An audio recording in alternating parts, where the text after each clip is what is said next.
We are live. This is the Comment Hall and Roundtable Discussion. I am Matt O. We got Stay Puff in the building. We've got Brother Rainey. That's the Brick Brown. We've got Brother Randall is back with us tonight. And we got Big Remo. What's up, everybody? Thanks for having me. Hey, man. What's going on, everybody? Man. Tired. I'm tired, boss. Warming up with that Ghostface and Raekwon verses over there, man. Wake you right up. I'm just gonna let y'all know right now. Right in there, right? Yeah. Let y'all know right now. Good evening. I don't have too much invested in the Ghost race, Ghostface Raekwon, because my favorite Wu-Tang member is dead. So you know. Come on now. Hey man, the one man army ain't son. I never been taken out. Like MC's looking out. I drop signs like girls be dropping babies enough to make her go crazy. In the G building, taking all kinds of medicine. I like Ghost Ray, man, but you know that kind of stuff kind of make me think about older. I will say that Ghost and Ray is probably the best tag team in hip hop when it comes to just straight back and forth lyrical flows. Man. Even better than Method and Red. Yeah, I love Ghost and Ray. You got Ghost and Ray, you got Meth and Red, and you got Styles P and Jadakiss. Don't forget Trigger the Gambler and Smooth the Hustler. Now you going back to 94, 95 with that one. Yeah, I know. That's the same era, baby. Yep. It was around the same time. That was when it all took off. They just kind of made it a little better. They looked a lot better. You know what I'm saying? They brought pictures where they painted pictures more. But man, I was listening to that Broken Language the other day, man, on the way home. I had to do a couple laps before I came home. I was like, I can't turn this off right now. I don't even want to leave it, man. Cause Ghost is doing his set. I'm trying to tell you. All right. So let's get right down to business. This week was a big week for us comic collectors and comic fans. Finally, after what, about a year? About a year? Been more than a year. Yeah, about 2 years of demanding and pillaging at the offices of DC. We finally got the Snyder Cut. And before I give my thoughts on it, I'm going to defer to the man below me. I'm going to go to X. We're going to let you go first, brother. All right. Well, I'll put it like this because I've been kind of vocal about it. The movie was a good movie. You know what I mean? It was hands down way better than what we got originally, but that's not hard to beat. I enjoyed it. The story made way more sense, but I'm not gonna sit here and say that it's the greatest movie ever. You know what I'm saying? Like, you can definitely see where Snyder's vision shitted on Joss Whedon and what he produced and what he provided us. Because if you go back and watch the Snyder Cut, it's not a ton of what we saw in the original movie. You know what I'm saying? Now, I will sit here and say there's no way that I believe that what we saw in the Snyder Cut was 100% what was done back then. Because a lot of what we saw in the Snyder Cut, it had traces and feelings of like you're watching something from a Marvel movie. You know what I'm saying? Like when you sit there and look at Darkseid sit on his little throne and whatnot, it felt just like looking at Thanos when he was waiting on the final battle scene in Endgame. You know what I mean? But all in all, I would say I definitely enjoyed it. I'm glad that we only got 4 hours instead of 6. I don't think he could have really fleshed out any more than what we got. But excuse me, I was talking to my homeboy Said last night about it, and this is what I honestly what I honestly believe about the Snyder Cut. Had we got this when it originally came out, it could be a great movie. You know what I'm saying? Because this would have came out before Infinity War and Endgame, so we wouldn't have had that feeling of like we've seen this before in a Marvel movie. You know what I'm saying? But I like the things that they did. I love how they gave the Flash like some kind of justice, no pun intended. You know what I'm saying? Like when he was running through, when they were bringing suits back, how they showed like the mother box had already hit the little goo, and as he was running, how he came back up, how he was showing that his powers could lead into Flashpoint, which we could have had by now had we got the Snyder Cut. And then at the end, when he was running and the bridge was coming back, it was just even more glimpse of Flashpoint, which would have been even doper. Like it would have been dope to see that vision. I like how they took all the campiness with Batman out. You know, it showed how driven he was to build this team to right his wrongs and wanting to kill Superman. You know what I'm saying? I love, even though we only got to see him twice, I love the little scenes that we got with Martian Manhunter. You know, that scene when he was talking to Lois in the apartment. Like it was amazing. And even the little post credit scene that we got with him, like that was an ending point that could have definitely led to a Justice League 2.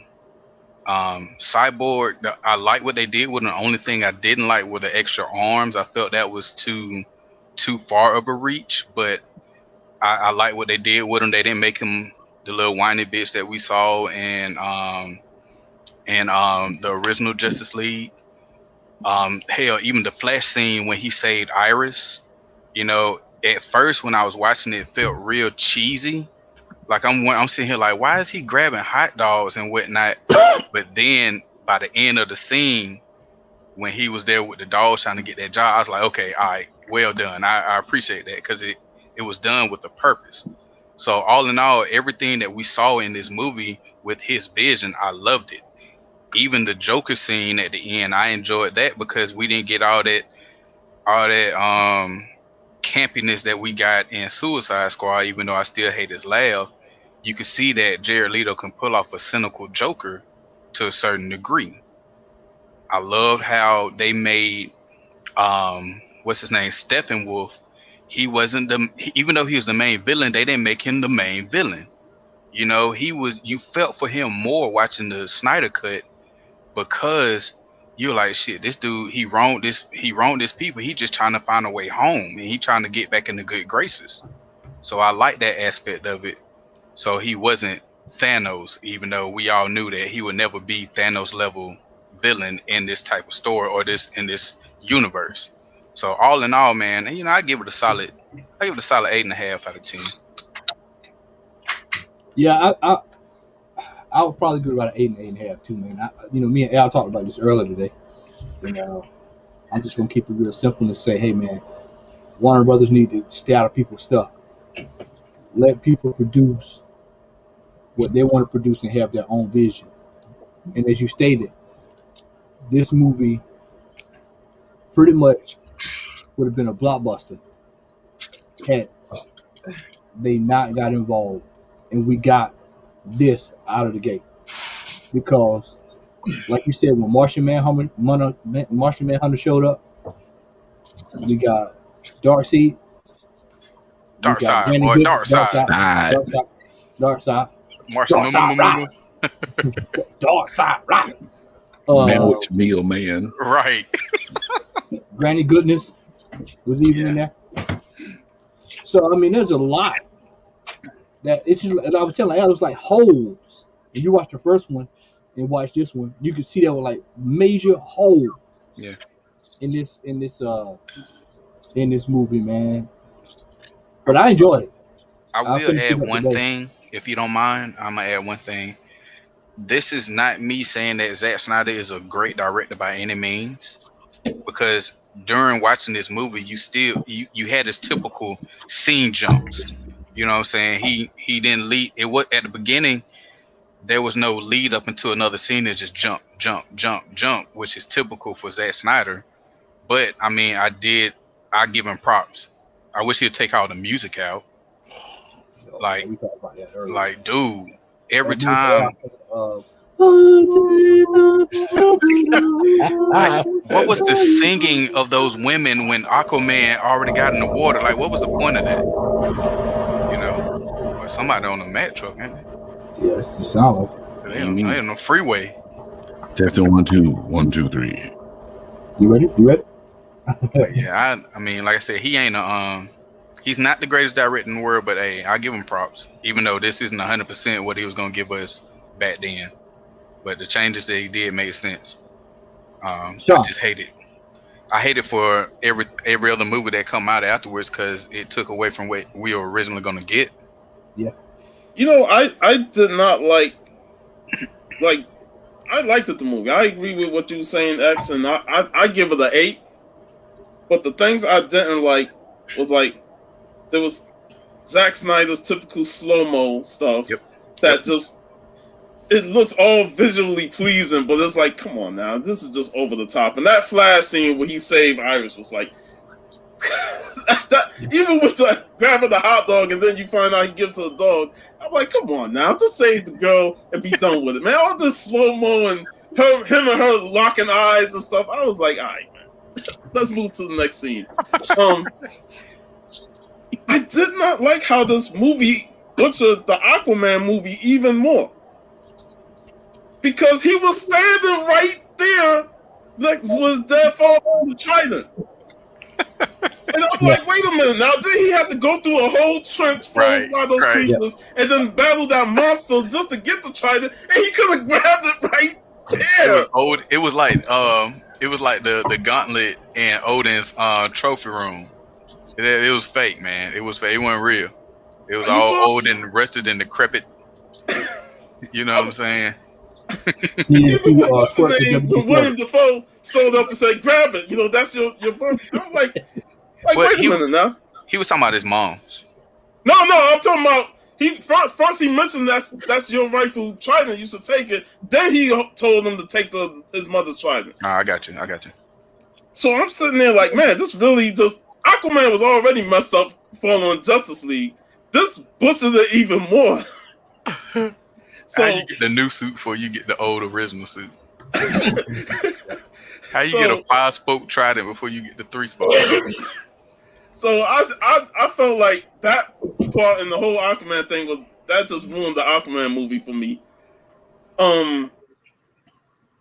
Steppenwolf was an upgrade from what we got previously, but not much of an upgrade for me. Personally, I saw him going back and calling him back to his master too many times. I'm like, all right, you just trying to please him. And I understand he's trying to get back in their good graces, but come on, just go out, get the second box, go to the third box, and then call him and say, I got all 3 boxes. But don't keep calling them nonstop. Though I did like the whole anti-matter equation. Yes. Or the anti-life. I liked that. And I was like, I can't wait. Well, this is DC Warner we're talking here, so we gotta see what they're gonna plan to do in the future. But there was a lot of good things in this movie. You know, you see some of the scenes from the original cut, from the original theatrical release, and then they expanded with the plot holes that was missing in that movie. Mm-hmm. Right. My thing is, when Zack Snyder stepped off the project because of the death of his daughter, they should have just delayed the movie and let him finish it. Yeah. Right. After he mourned his daughter's passing, then he can come back and finish out the movie. They could have delayed it for a year. But Warner Brothers then wanted to get it out, so they said, let's bring in Joss Whedon instead of, let either delaying it or let some of the people who was working around with Zack Snyder finish the movie. Look how quick he did this, though. Even with his reshoots after they gave him $70 million, it didn't take that long. So you mean to tell me that they had to invest all that money in the reshooting with Joss Whedon to change the entire movie? Yeah. When all they had to do was just, hey, look, let's just go ahead and fine tune the rest of this. He didn't even have to finish it. The only thing we probably would have ended up missing was I know we would have ended up missing the post-credit scene with the Joker, because we all know that was not originally filmed. You can't convince me that was originally filmed. That scene with the Joker, it was like when what's her name? When Mara asks Batman, like, who do you love? And then you hear the Joker. I was like, that's who Batman loves. Because those two go hand in hand. Batman never wants to kill the Joker, but Joker always gives Batman grief. And even Joker himself said, we're a team, we go together. And I was like, every time Joker kept pushing Batman, I was like, yo, Bat, just strangle this fool. Yeah, I was like, just kill him. Just kill him. Murder him. Did y'all feel as though the Joker is who set them up and leaked where they were to Superman? You know what I was thinking? Because they said Lois Lane is like the key. Mm-hmm. I was thinking of that Injustice storyline at the beginning where Joker set up Superman that accidentally killed Lois. And I was like, because I think she had a big deal, with her death leading to Darkseid coming. See, the thing about that, though, because I agree with what you're saying. I thought about that, too. But then I thought about the actual Injustice storyline where Supes killed the Joker. So he would have been irrelevant in that scene. You know what I mean? But, hey, hindsight 2020. Yeah, but I really enjoyed the movie. I liked what we saw of Darkseid. And I liked the Omega Beam in the water.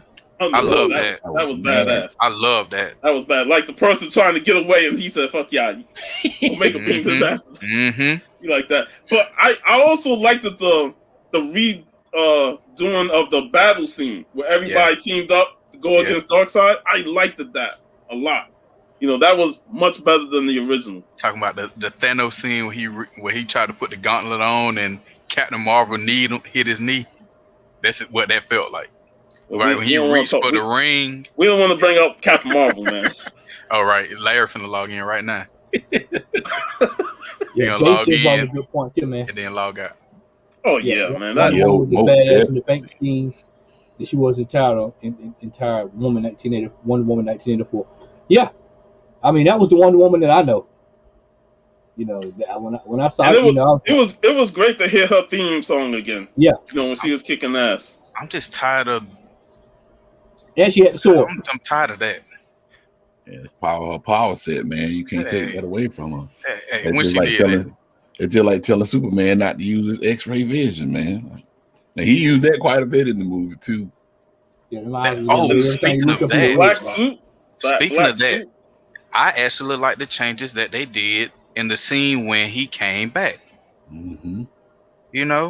I mean, even though I still don't like how he threw Batman 1,200 yards, but I liked it better than the lip quiver that we got in the original Justice League. Oh, that was horrible. I like how Lois stepped in immediately and was like, hey, chill out now, let's go. Let's do something. Did that test show that she was pregnant? She had in the drawer. She had opened the drawer and took something out, and there was a pregnancy test right next to it. I think they implied it, but I don't think they ever confirmed. Al, take it away, brother. Thank y'all for joining. Appreciate it. Big ups to Raphael in the chat, Marcus in the chat. What's up, fellas? Hey. That movie, man, I'm telling you, if that was Zack Snyder's original vision for that movie, I done said this about 17 times a day. The execs at Warner Brothers need their asses beat from here to eternity with a Singapore cane like Sandman back in the day in ECW. They all need the Omega Beam. They need the Omega Beams in the negative zone while Galactus is holding them butt ass naked with somebody still beating them with a Singapore cane. Man, I'm gonna tell you, I agree with you 100%. X. I'm not gonna sit here and say it's the best superhero movie, but it was so far ahead of the original. And y'all know, going back to earlier shows, me and Matt were the only people that actually stood up for the show, for the movie. I still like the original before I watched the Snyder Cut. Now watching the Snyder Cut, that original is trash. I mean, I'm just being honest with you. And I'm gonna stand by that. Like, I'm gonna stand by that because if that was his original vision, we would have gotten the movie. He did. Okay. But I mean, as far as it goes, we were robbed. What's up, Chad? We were robbed. We were on as fans of comic book movies, we were actually robbed of the makings of the DC cinematic universe. Honestly. I agree. The way they set that up, man, I'm telling you, my high points. Let me start with the low points first. I could not stand that doggone tribal Gaelic INRA, the back from the 90s, that Zamfir, the pan flute music that they played. Whenever Wonder Woman did something like super major, that got on my nerves. Every time, like, yes, we know you are Wonder Woman. You are a bad woman. I'm not taking that away from you, but why did we get that crap? It just, to me, it started getting under my skin. The first half of the movie, the music that they were playing, dude, is this supposed to be a depressing movie? I mean, am I supposed to shoot myself up with some codeine or something? Like, this is ridiculous. Like, the tone of the movie for that first hour, the music kind of lowered the movie itself. Yep. I think they should have used like better music towards the beginning. Now, towards the end of the movie, it got sense. Better. Yeah. But every time one of them showed up in one of them slow motion Matrix 5 scenes, like, come on, for real. Like, we don't need this every time she's on the screen. We all know Wonder Woman is one of the most powerful Justice League members. We get that. But you don't have to do that every time. Right. Now, I love the movie personally. Now, one other of my biggest gripes, at certain times of the movie, man, Cyborg looked kind of funny. Just the CGI, it looked kind of funny, especially towards the end. I guess that's maybe when they went back to the lab to try to put some more stuff together. He looked like Ultron. It kind of first came out. Right. Now, some of it, in some parts of the movie, it was on point. But some parts, I'm like, man, his face don't look right on his body. Like, and I kind of dismissed that. So those were my two biggest gripes for the movie. That first half could have been a little bit quicker. I'm not gonna lie, y'all know how much I can't stand Superman. That movie, I actually like Superman in that movie. Y'all can quote what time is it? It's almost 9 o'clock. There has been a support of Superman sighting from Al Rand. I ain't gonna say I'm gonna go out and buy his book though. I'm just saying, like, the way they explain the story in itself, man, the Cyborg story, even the dialogue between, like, when they were digging up Superman and Wonder Woman and Aquaman was sitting there conversing, it felt more organic than the first movie because it was so much patched together. Like, when I started seeing stuff like, okay, so that's what happened before this scene happened. Right. Oh, that's what happened right after this scene happened. Yep. It made the movie more congruent, and it was more enjoyable for me to watch that because it's like it made sense. And, you know, people were saying, well, yeah, it was a whole lot left on the cut floor. I'm sitting here watching this movie. I'm like, damn, boy, they straight up like honey baked ham this movie. Yeah. They carved this movie up. Like, and the jokes make sense. I know you didn't watch it. I know you haven't watched it. I know you ain't a DC fan, but I'm telling you, man, for real, as superhero movie, it is a good movie. Is it the best superhero movie out there? Nope, it's not. But I tell you one thing, in my personal opinion, and y'all don't quote me on this, I feel like the movie, the Snyder Cut, could actually stand side to side with the Avengers based on what I saw. Now, will we get the stuff that we got? I doubt it. Which Avengers movie? Say what now? Which Avengers movie? The first one. Okay. I mean, because if you think about it, man, the tone of that movie, it gave us background because, you know, of course, we always used to say they should have gave Cyborg his own movie. They should have gave Flash his own movie. With this movie, with this Justice League Snyder Cut, it gave us background behind Cyborg. It gave us a little background behind why Barry Allen. We didn't need background with the other three, you know. it gave us a little bit more background on Aquaman. Now, I'm gonna tell you a funny part of that movie that tripped me out was with that part you talking about, X, where Aquaman went back the first time he talked to Bruce, and the girl picked up his sweater and started smelling it. I'm like, hold up.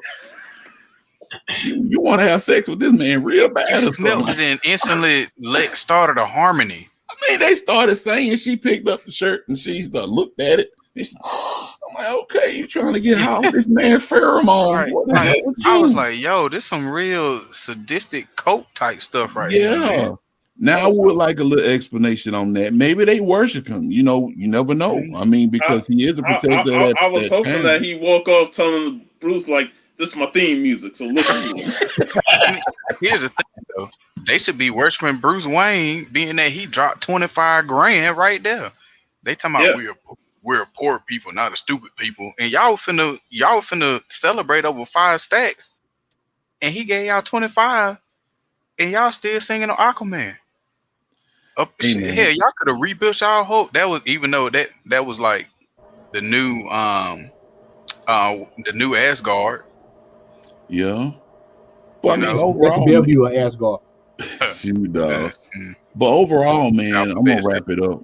But overall, I enjoyed it, man. The Steppenwolf thing, it gave his character, instead of him just being in the movie, just to be in the movie, knowing why he was doing what he was doing and what he was motivated in doing, it made sense. In my personal opinion, the dark side appearances were perfect because it was like you watching wrestling and like the higher power. Like, okay, so I want to know who the higher power is. And although we knew Darkseid was the higher power, it's like they teased it at the very end when they opened that portal. Why you gotta bring up higher power, man? That storyline was Vince McMahon. Come on, man. That's the first thing that came to mind. I don't know why I'm so blurry, but man, y'all know what pissed me off? What's that? So had Warner Brothers not stepped in and butchered this movie, and we would have stuck with Zack Snyder's vision. We, like you said, this cut gave us backstory. It could have led into their solo movies without having to follow the formula of Marvel. Right. We still could have had Ben Affleck's vision and version of Batman. He wouldn't have left. Right, not Rob Pat. You know, even though I think it may be okay, but I know he's not going to be what Ben Affleck gave us in these movies. You know, when you got Ben Affleck, I don't care what anybody say. After Daredevil, the movies that he wrote and directed and starred in were good fucking movies. You know what I'm saying? And he was actually passionate about playing Batman until all the negative publicity started hitting and the backlash on this. Because of Justice League. Right. Josh Whedon, go ahead. Yeah, he pushed it. Now, I was just going to say, he would have gave us an incredible version of Batman in 3 different movies. Josh Whedon effed up the Justice League. I'm just going to be out there. We need to make a hashtag. Josh Whedon effed up Justice League, for real. I'm going to say these 2 things, man. I love the scene with I'm about to call this man Marvin the Martian Manhunter, when he was talking to Lois.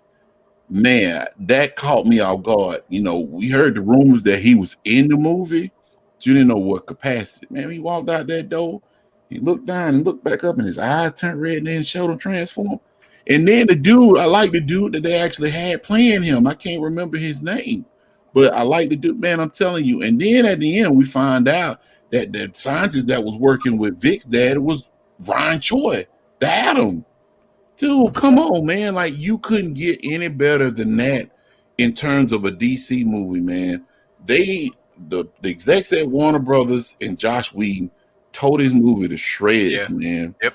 They did. And at this point, I hope people that were actually really just bashing the movie, like I said, I thought the first one was a decent movie. But looking at this Snyder Cut, man, that first movie, bro, it did not live up to its potential at all, man. The failure of the first movie is the reason why they said we're no longer doing the DCEU. Right. You know, they start moving away from having continuity in their movies. And that sucked, man, because after this movie, you want to see shit go forward. Yep. Right. You know, I want to see. I like the Ben Affleck's Batman because he was a veteran Batman. Right. He wasn't this younger Batman that we're gonna see with Robert Pattinson. I wanted to see an older, grizzled Batman, and I thought Ben Affleck played that perfectly. Yep. You know, and it's disappointing that we didn't get to see his vision on playing Batman and being the director of it, and instead we getting another new Batman, which I've always complained about. Like, this is the third Batman we've gotten in 10 years. So it's like, can we at least get one guy who can play the character for 10 years? Right. You know? I mean, shit, we got 10 years of Robert Downey Jr. as Iron Man. Why can't we get 10 years of one guy playing Batman? Oh, go ahead, yeah. I'm going to say that one last thing. I'm going to piggyback off of what Sean just said. In addition to what you said, you hit the nail on the head. DC blamed the failure of a movie that had a whole lot more potential on the movie itself, when in actuality it was their fault that the movie failed. It was DC's fault that the movie failed, because like Sean said, when Zack Snyder was mourning the death of his daughter, they could have put that movie on hold. Yep. We weren't in the pandemic at that time. Right. It wasn't a situation where they had to put the movie out. Because my thing is, if you're going to do an endeavor like the Justice League, people going to automatically assume when it come out, okay, well, they trying to be the Avengers, which we know they're not. Yeah. But at the same time, you want to put your best foot forward first. Now, I would not be surprised, and it probably won't go anywhere. But the same steam that got behind this petition about to release the Snyder Cut, I wouldn't be surprised if we see the same thing come if people are heaping praise and not that fanboy praise on the movie, like we give it props, but we also acknowledge his quirks and stuff. I can see petitions being started, DC Universe. Right. The whole Cyborg thing, man, I was really impressed with that story. And then at the end, when he put the tape cassette back together, all that stuff, man, it just worked. Like stuff that you saw at the beginning of the movie, it came around in full circle. Yep. We found out why they never said why Mark Kent got kicked out of the house. We got that explanation. You know what I'm saying? Like, it's a lot of stuff, man, that we saw. We saw how the mother box got in his daddy's possession. All that kind of stuff. But in the first movie, it was just there. You know. Like he went and dug it up himself. Yeah. So and I'm also glad that we got to see more of Joe Morton in this movie. Mm-hmm. Yeah. Another phenomenal actor, and I thought his scenes really worked out well, between him and Cyborg. And what happened to him as a character was a benefit to what led them to. It made you care more about him as Cyborg's father. Yeah, because of the contentious relationship that they had. Right. What he did at the end, and you listen to the rest of that tape recording, it's like, man, they really did a justice to Cyborg as a character. And I still would have loved a Cyborg solo movie just to see how he go forward, the progression. Yeah, but overall, this movie it was fantastic. And to be honest, I probably took one break, and that was around the 2-hour mark. Yeah. Took a little break, and then I came back to finish it, and I was like, I won't mind watching it again, even if it's 4 hours long. Yeah. I've already watched it twice. I want to add something to what Al said. Al, when you were talking about like the scene with Lois's mom, I mean not Lois's mom, but Suit's mom talking to Lois in that apartment, it shows you how much weight Zack Snyder's vision had just by her, because that scene was the same from the first movie. The only thing that changed was when they closed the door, and her simply changing into Martian Manhunter added more weight to the story. Mm-hmm. Like, he knew how important she was, damn it, before everybody else, without the dream sequence from Batman v Superman. Mm-hmm. Just little stuff like that carries so much weight. Yep. And another reason why I want to see more of the story continue, because I want them to eradicate what we got of the Martian Manhunter on the Supergirl series. like I was excited when I saw him on the show, and then as each season went on, I was like, yo, this dude is worthless, man. He was worthless. All he was there was to do to prop up Supergirl. Right. And I'm like, he was weak as hell. Right. So I wanted to see Martian Manhunter done justice. And when I saw him the first time, I was excited because it was like, finally, we see the Martian Manhunter in a movie in the Justice League. And that's what I want to see going forward. Right. I like how they didn't go back to the general either. When they show after he changed, the next time you saw him, he was in his form. They didn't show him in his John Jones or General, whatever his name was, form anymore. So I'm digging that. And Jace bring up a big point with WB and DC rushing those two movies. They wanted to get Batman and Superman out there quickly. Instead of giving us a Man of Steel movie or a Batman movie, they like, let's put them together so we could do the Death of Superman thing, which did not need to happen at all. But they did it, and they rushed the Justice League when they should have just put it off and let Zack Snyder mourn his daughter, come back and finish his vision. But, you know, they just want to catch up to Marvel. And the fact that the Justice League Whedon version came out before Endgame, I mean, not Endgame, Infinity War, and the fact that Black Panther just completely shattered its box office. Right. It's like, there's a reason why the movie failed, and they want to just say, oh, let's just end the DCEU. Instead of saying, all right, we need to do a better job at tightening up our universe. We need to stop rushing shit and just put focus on developing better movies. But here's one thing, right? Real quick, Matt, just to really piggyback off of what he said. It shows you how Zack Snyder learned from his failures in Batman v Superman in this Snyder Cut. Because Batman v Superman, you could tell that was rusty shit. It was. But then when he sat down and did this movie right here, if we would have got what we saw, that showed how he learned from rushing the shit. You know what I'm saying? Like, hands out. And it goes back. We've been saying the whole time, Warner Brothers need to sit their ass down, take a seat, like learn from Disney. Like, you know what? We hired this guy to oversee everything. Let him run it. We're gonna let whoever run our DC movies. Whether it be Zack Snyder, whether it be Deborah Snyder, his wife, or Jeff Johns when they brought him in, whoever you got in that position, let them do what they're getting paid to do, and stop worrying about all these business execs who don't know a goddamn thing about these properties that they're trying to put on the screen dictate what's going on. Let the people that you pay to put forward a vision do their job, and let us as the critics and the fans be the one to dictate it. You're gonna make your money either way, but when you sit here and start putting out all this negative publicity, you're taking money away from yourself. Yep. Stop putting all that shit out there and let us make up our own minds about the shit. Like, you sit here and lost all this money from Joss Whedon's Justice League, right?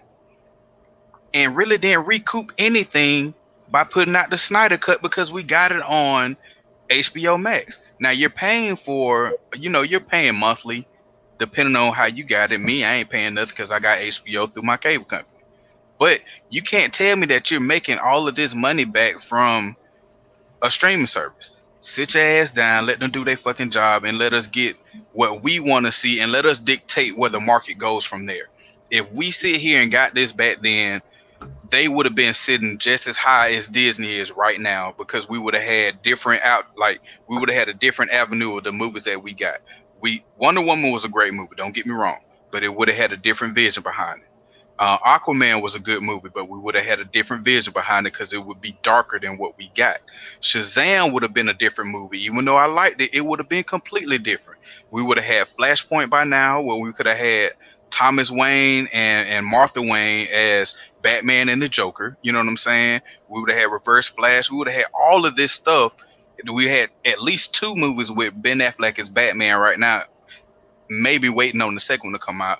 And they would have been sitting just as high as everybody on Disney and Marvel sitting right now if they would have just let this shit play out the way that we would have had a better Suicide Squad. Shit, now that I think about it. Yep. Yeah, I mean, let them do their fucking job. I'm gonna tag team on what you just said, and I'm gonna say it a little bit more bluntly. These execs need to sit the fuck down. Worry about getting these cups out, these posters, these toys, pops, all that shit. let the people you hire do their job. These execs stepping in, like I'm gonna use the same analogy I told Al. It's just like that old commercial where they say, "Hey man, you do all this stuff," and they say, "Well, I really don't know it, man. I just stayed at a Holiday Inn last night." That's how it was with this movie.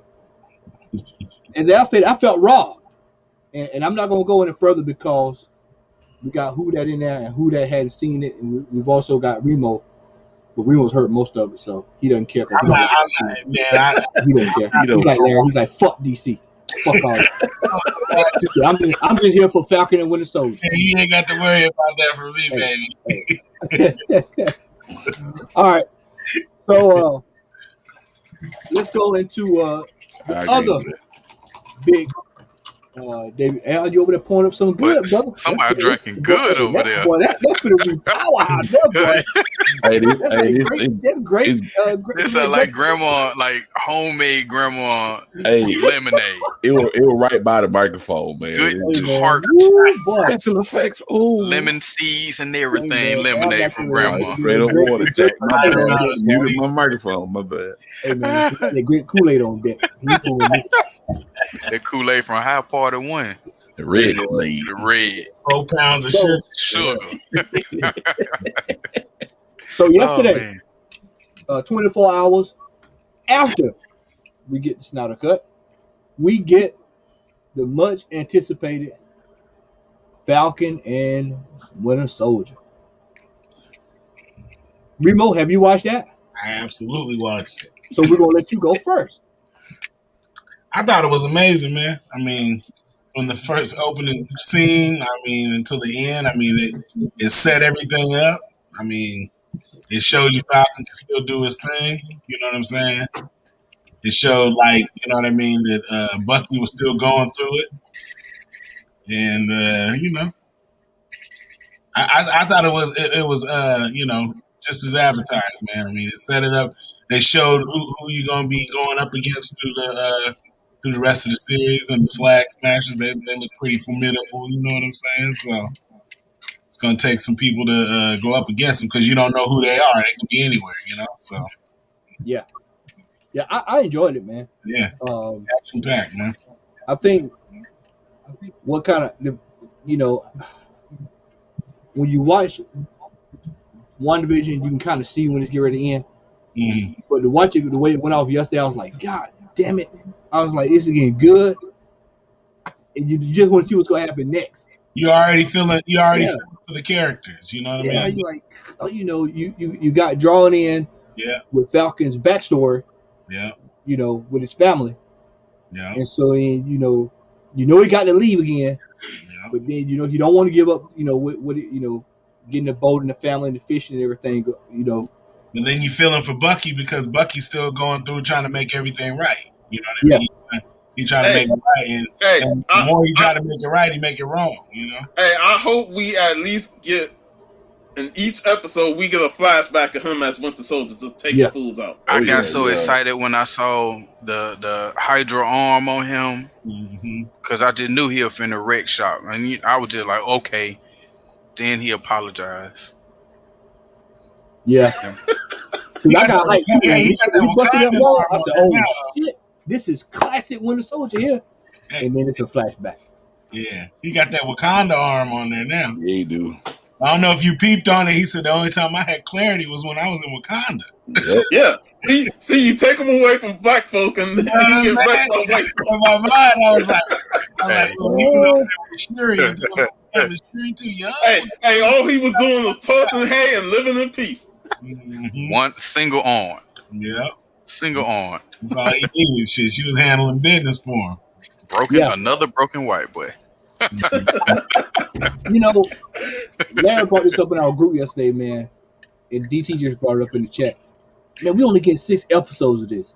I know, man. And I'm like, bro, how y'all gonna fit all this stuff in 6 episodes, man? Dude, the scene with George St. Pierre, that whole sequence was like, that was worth like 2 episodes. I thought he was gonna do more. You know? I was glad he jumped out of that helicopter. I'm like, I know you ain't come back just to die in the first episode. Right. Yeah, I honestly, I thought I was gonna see more out of him just because he got handled by Cap, and he would have came back with like more machismo. He like shit. Cap ain't here to stop me now. I can do what I want. I thought I was gonna see that. Yeah. I mean, I did enjoy that scene, but cause St. Pierre my dude anyway, so I always want to see him. Well, he didn't go out like no pun. He got away. You know what I'm saying? So you're going to see him later on down the road, and he might end like I was telling my wife. I'm like, he's not enhanced. Yeah. And yet he might get enhanced. He might end up fighting him later as with super serum. So you know what I'm saying? I'm like, he ain't gonna go this long by just being somebody that can fool with Falcon. Like he's too good of a character already to not stick around and end up having to fight some superheroes. Cause Marvel gonna cut him a check now. I got one big gripe about this show. One big gripe. Let Tony Stark die. Let him die. Yeah. Like Red Wing is based off of Stark technology now. Yeah. But see, my thing with that, like I was telling my wife, I was like, I'm glad that there has a military aspect to it, but then they brought in Don Cheadle. It's gonna be War Machine. War Machine, yeah. So then, like, you're gonna have to pass. It's about mantles. You're passing mantles. So this is gonna bring in like Riri and all them because you're gonna have to start using other tech, and Tony not here to kind of do that no more. You see, he had to fix his own shit, and like, but that's the thing. That made it even more. That's what upset me even more because I'm like, he fixing his own stuff. Mm-hmm. So what is the fucking purpose of having Stark tech in it? But that's what I mean. That was kind of to show that Stark's not there to bail him out no more. Like he can't fix it. You know what I mean? He can't fix it for him. They just want to keep the name going. You know, it's like we ended the character, but you're not gonna hit the end of Stark. Yeah, you know, because of his tech. Yeah, it's going to be always around. Someone's going. Yeah, I get that. We know that every time we see Rhodey. You know what I mean? Yeah. So he ain't going nowhere no time. I'm saying that's why they put him in there. It's almost to kind of keep him there without being there. You know what I mean? So, I just want to see one episode of Rhodey in the Iron Man suit so people could go spec on that Iron Man issue where it's already wait, that started already, man. They already started going after that book, man. Yeah, and they already showed that in Iron Man 2 though. Yeah. But I mean, like people are now because you're gonna have the Armor Wars is coming out too. So yeah. That's gonna bring it back. You know what I mean? But I'm saying like this is setting the whole military aspect of the MCU. It's like letting you know SHIELD is gonna still be around. You know what I mean? Like you're gonna have all of those people involved. You know, because you know what I mean? Like I don't know if you peeped when he went after the girl who he said he had given her information and she didn't do what she said she was going to do it, and she was already given the order for someone to get killed. Mm-hmm. He stepped in, he stopped it, but that lets you know that there's still clandestine shit going on behind closed doors. Right. You're going to need to have that aspect of people to fight that. If they're not in SHIELD or whatnot, it could just be people who kind of are the hangers on the fray, like they got away with it, like they were involved before the blip, and you know what I mean? They're still there kind of, you know, working stuff. So. That, to me, that was the best thing I liked about this episode is that it expanded more on the consequences of all these people coming back via the blip. And now, you know, you have a group of people that say, man, we were doing fine, you know, those 5 years. And now all these people come back and, you know, chaos ensued because now the world got to get readjusted to it. And we see this with Falcon's sister. You know, with man, I wanted to shoot that bank teller. I would have shot him. Red Wing would have came through the window and face planted on him. He was acting like a complete jerk, man. I'm like, still here praise me and then deny me and then ask for a selfie. Kiss my ass. You know what? You know, I talked to Tim yesterday, man, and he brought up a good point about that. That is actually redlining at its finest. That's the stuff black folks go through at the bank. Yep. So it was actually good. Marvel actually touched on it. For that bitch to sit there and say, "Start that pay." Fuck you. That was some dumb shit. But I remember, you know, VV Vigilante always bring up that he hated the fact that they brought all those people back because the world done adjusted to the 5 years without them. So bringing all those people back will mess everything up in terms of economical and resources and all that stuff. So now we're finally getting to see this. We touched a little bit on it in WandaVision when Monica came back, and there was chaos in the hospital, all those people just reforming. So we're seeing the consequences of bringing all those people back in this show. In this shows with Falcon and his sister going through the struggles, and she wanting to sell the boat, and he's like, "No, I'm going to keep it because it's in family." But business is struggling because of it, and she wants to get rid of it. Hey man, how many divorce rates do you think it was? You know what I mean? They were doing well before the blip. After the blip, they're not. And she was trying to let him know, and he's like, "Oh no, it was fine. We were just fine just a year ago." Nah, man, you've been gone 5 years, bro. How many? Y'all think the divorce rate went up after the blip? Most definitely. So I'm saying, just imagine you unblipped. You gone for 5 years. You unblipped, and you come back in the same spot you were blipped. And your old lady getting it, boy.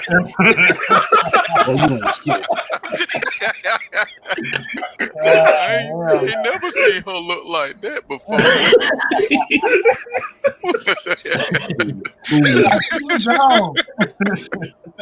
Oh man. They sitting in a room with Cap all over again. Old man Cap just crying. I was peeping that but then they brought the one guy from Torres, you know what I mean? Like, he's gonna be a good character, I think, you know what I'm saying, for that dude got an instant footprint on the head. Oh, you said, oh my God. Hey, I would have had to let Buddy go. He would have had to, like, I'd have to let him walk. Like, if I see him jump down and with no sweat, nothing, not even a fidget to his coat, and then pick up them bags and get to stepping and not break his feet, bro, you gone. The hell you took your mask off for? Yeah, I'm gone, bro. I ain't got to show you my man, please. Get up out and if you take your mask off, run with the rest of the people running. Dude, you ain't got not one bit of super soldier serum in you. Dude, he kicked that police officer. That would have been enough for me to let Buddy go. Hey, man. The only thing I would have did was let my camera keep rolling. Right. Yeah, exactly. I'd have followed him, but I would from a very far distance. Yeah. The zoom would have been exhausted on my phone. It would have been blurry and right. You'd have been looking at his buttons. That thing would have been 160p out this thing. He walked like Eddie Murphy on Coming to America 1. Halt. Right? Oh man. Ain't no running. Dude, crazy shit. Walking up on old boy. Mm-hmm. But see, my thing also with that was privilege. Yeah, like he showed still that he tries to do. Falcon still tries to do too much. You know what I'm saying? Like he's not like content. Like he got to go the extra mile. Like it's like, to me, it's like you said, like if she want to sell the boat, then sell the boat. Like, what's the point, man? What are you gonna stay here and work on the damn boat? Like, at what point do you not realize your sister is struggling? Yeah, that boat ain't finna do nothing. Money, and you have no money. Right, you ain't making no money. Man, I sell the hell out that boat. You better call Luke Cage. Heroes for hire. Something. Man, I like the Falcon giving up the shield and later at the end instantly regretting it, because he should have known instantly that they was not going to leave that shit in the fucking display. Right. Like, really, bro? That is too valuable of a weapon. And they like, oh, we got this, backstage Weapon Plus secret serum program. I would have been living at this small-faced Captain America they got running around with this shield. The fact that he gave it away in the first place, like I said, he doing too much. Yeah, hey, man. That's like your dad giving you a shot. Start right here. You don't go put it in the museum if your dad gave you the shot. It's exactly like in Spider-Man Far From Home when Peter gave the damn glasses that Tony gave him. Yep. So it wasn't like, bro, just put that shit up in the safe and don't even bring it out, man. You ain't got to give it to some stranger. But the only difference between that, you got a teenager giving shit away versus a grown ass man. Yeah. You saw your boy War Machine's face, he was just like, man, what the fuck are you doing, bro? Right. Hey, Rhoda was like, this shit to me. About that shit. Like, I done gave up my legs for you to give this shit away. The fuck is wrong with you? Yeah, Brody was giving it to him. You know, he was kind of grilling him about it. And when you look at it, it's like I understand why he don't want the shield because he feels that he's not. Yeah, he feels that he's not supposed to take that responsibility, but at the same time, Cap gave it to you, bro. He said, here's the thing, though. Gave it to you. If you feel you ain't worthy of it, give the shit to Buck. Yeah. Give it to Bucky. Yeah. He's right there. Yeah. But man, but then again, they did establish that Bucky has not been talking with Sam in the show at all. Like he's been avoiding his messages and stuff like that. Yeah. That's fine. Look how long it was before since what's his name? Bruce Banner talked to Steve Rogers. All it took was a call from a flip phone, and Cap was back. Hey man. So all he gotta do is pick up the phone. Hey, look, I don't want this frisbee. You can have it. Mm-hmm. Hey man, that's all it took. It'd been 50 years before him and Steve Rogers talked. Bruh.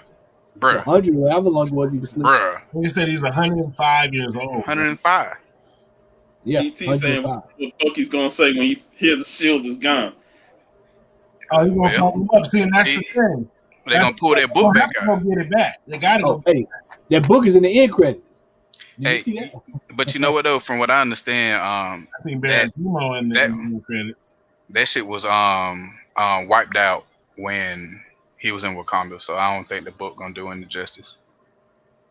But I like how he kept saying the book. You know, when the therapist kept bringing out the book, and he like, the book. You know, hey, I wanted that to trigger him, man. I wanted him to run and smash her face. Her face was already smashed. You know, like it's true. Hey, she made it seem like she was the same thing as him, though. Man, like she could get flipped, like they could turn her in a minute. Like I would have told her, I said, you have no idea what I've been through, bitch. Right. I'm 106 years old, man, and I look younger than you ever did. Right. And I don't age. When you lose your arm and then you got a vibranium arm, then you come holler at me. Yeah. When your kill toll is as high as mine, then we can chat about something. You know, the thing that I find very interesting about this show is, and Remo touched on it earlier, is that we don't know who the fuck is where and who is going to pop up. Exactly. I mean, this is straight espionage at its finest. Are we going to get Justin Hammer back? You know, we know Zemo going to show up. He was mentioning Luke Cage. People forgot. Justin Hammer shit. Now that Stark gone, ain't nobody really going to somewhat compete with him, even though his shit was flawed. Snapping backs and shit. So, Al, your thoughts on the Falcon? Yeah, well, you got to bring up War Machine's injuries and all kinds of stuff, man. But I liked it, man. I enjoyed it, man. The thing that I liked the most about it was the fact, and that's what really I'm really drawn to WandaVision, is that it actually focused. It's a show about fictional superheroes, but it steeps you in reality. You know, Bucky with his mental issues, you know, his years of being an assassin and pulling people's tongues out their throats and stuff. He trying to cope with all of that. And then of course the whole thing with Sam and, you know, his situation and issues with his sister and that whole, you know, thing. I like his sister, man. I like that particular character. I think there's gonna be some conflict between them, you know, before the show's over with.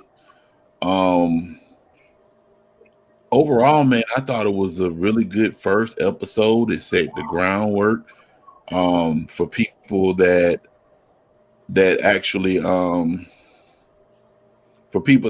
were pining for, and I said this on Instagram, for action. You're gonna get that in this show, because this show, the first episode, was littered with action. And I kind of figured they were setting the tone with that whole thing with Falcon stuff, because Falcon ain't never did that. He didn't do that when they were fighting this Thanos, you know. So I think that, and I like the fact that Falcon is the headliner of this show, you know, because it could easily been Winter Soldier and Falcon, but the focus on Falcon has a direct correlation with the shield. I was really upset with him when he gave that shield away. I mean, how can you be so stupid? This man has entrusted you with an object that has been a symbol for freedom in America for as long as this dude been fighting. Captain America been a soldier ever since the 40s. So you basically saying you ain't worthy enough to hold his shield. Then you turn around, you get mad because they gave the Dr. Frank at the end, you know. Which, let me ask you this. So the guy that actually is Captain America now, that's U.S. agent, right? It has to be. He looks goofy like him. You know what I'm saying? He has to be. That guy, the guy that they have playing him, he's not as buff as Chris Evans. He looks like he's cosplaying. I mean, not saying that I don't know if that's what they're trying to do, is to get that particular kind of aspect. I mean, he don't like he could bust a grape for real. As my boy said last night, he looked like one of them little Koopas from the Mario Brother movie. Hey, man, check the private chat. But yeah, man, I mean, as far as it goes, you know, I think for the most part, I think the show's going to do well. I think people should just watch the show and enjoy the show and not throw out any kind of speculation and all that kind of stuff, because these shows are made to be enjoyed. They weren't made to be speculated on. But I mean, I know that's a pipe dream, but I think if this show continues the trend that this first episode and that WandaVision has shown, man, we got a lot of good stuff to look forward to with these upcoming shows, man. The only thing I hate is that, like y'all mentioned, that it's going to be 6 episodes. So, we're not going to get no mutants in this? It's only 6 episodes because they only made 6 issues. Also, they're basing it off of the comic of a comic book series, huh? I think so, man. 6 episodes. Okay. 6 All right. I don't know, man. I don't know everything. I think it's got elements of different stories, but it's based on this one here. That's why I asked, what is this going to be something that's going to be season 1, season 2, season 3? I don't think they know yet. Yeah. Yeah. But if you invest $150 million, like I heard that they did, that's a lot of money to invest in a short series. You know what I mean? Like, but it may be a segue into Rhodey series. I think so, but I mean, like, I don't think they're gonna put those movies on the big screen. I think those are just gonna be like fillers. Yeah, like in between, like, you know, just to keep, like, kind of like, you know, preseason and the draft and all that, like, just to keep you interested in the sport. But it's not gonna be like in the big leagues. Like, it ain't gonna be, you know, Falcon and the Winter Soldier movie. You know what I mean? It's essentially going to be what Agents of S.H.I.E.L.D. was supposed to be. Exactly. There you go. Which I think if they would have did it like this with this budget on Disney Plus, it would have been a way better show. And it wasn't bad. Season 4, it was trash. Yeah. It could have been bad. I mean, it wasn't, well. When they brought in LMDs, that's when that show went down. Yeah, there was some stuff that they could have done better. I mean, I liked how they introduced different characters, but they should have kept it around and just introduced more characters into it, you know? I like that. What's up? How y'all doing? What's up? What up with it, man? I'm just wondering why Al don't penny pinch that money, man. Get you some Fiji water, man. Hey, look at man. The only difference between Fiji and Great Value is the faucet that they took both of them out of. Great Value. Yeah, one came from Fiji faucet. The other one came from Alabama. Hey, that Fiji came from West Monroe, Mississippi, man. So, you know, don't let Smooth Tay fool you because they throw a little vanilla extract in it. Get a little sweet flavor, man. It came from the same faucet. That shit came from County. Wow. The Chattahoochee Straight out the River. well. Straight out the well. They just boiled it longer. That's all. Get out my head, bro. 2 more films. Man. Got me crying I was laughing on thinking that the one. same thing. Who that just joined the show? Who that? Yes, what was sir. your thoughts on Falcon and Winter Soldier? I really liked it. My wife even liked it so much, like I said in the chat, that she was like, "Is that it?" I was like, "That's the end of the episode." I really enjoyed that it was over 40 minutes.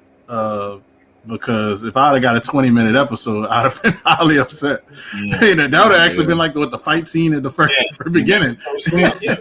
So I was very excited for it, very happy for it.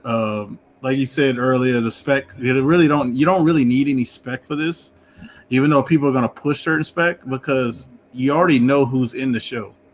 You know who's cast for the show. You know where it's going. Even though the books of those characters are going to go up crazy once they make their appearance in 1 or 2 episodes, i.e. Sharon Carter, even though she's been in multiple movies. Right. People are like, "Oh man, it's a Silver Age book, it has it's $500 book now." And you're like, "We got that for like under 100." Right. But they're going to be like they're specking on with Omega Red and all that stuff. And the only thing I try to tell people is Kevin Feige has said 5 years for X-Men. Omega Red is going to be with X-Men. We're within we got 3 years left before X-Men. Right. Pump your brakes. Do not, let's not have I'm trying to think let's not have a Mephisto incident. He's not going to be in this show either. Just let people know. Or Nightmare. Nightmare's probably going to be in Doctor Strange movie, but but that's well in advance, But I ain't gonna lie, this is a good jumping off point. I like this type of show. I'm excited for more. Upset that it's only 6, but if the episodes are 40 minutes or more, I'm okay with that. Because you got to remember, WandaVision had a few episodes that were like 27. So I'll be okay with that if they're 40 minutes or more. And the amount of money they spent on this show, I don't know what they spent on WandaVision, but that was like more shot in a like closed location. This one was shot, if you remember, they shut it down because they were in another country, like 2 weeks before it was supposed to be finished shooting.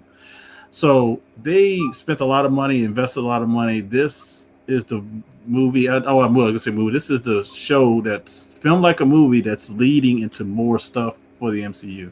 So I'm very excited for it. I think people just need to take their time with it. This is going to lead to a lot of secondary characters getting the limelight that they deserve. And I'm just hoping, hoping people appreciate it, because I like Anthony Mackie coming to Louisiana. Only thing I didn't like is, Monica Rambeau. They ain't say nothing about her, and we know if anybody know about Louisiana, everybody know each other.